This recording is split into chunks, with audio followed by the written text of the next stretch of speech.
交通部参中华邮政今日伫新德县的尖石乡举办无人机物流启动典礼，头一摆利用会当载25公斤重的无人机，把这货送超过20公里的后山地区，缩短货运时间。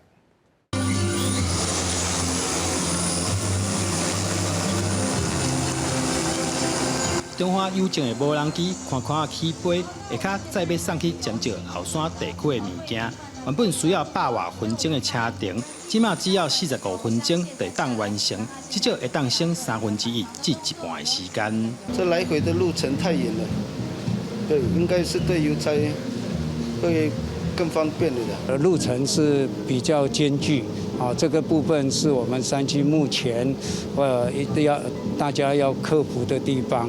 交通部讲，这是国内头一摆用无人机载25公斤以上的物件起飞，未来会先对偏乡离岛送货服务开始。若是发生灾害、道路未通的时阵，卖使透过无人机运送物资，提高救灾的效率。台湾有2/3都是高山，所以很多的偏乡它非常的遥远。那透过无人机可以增加它的效率。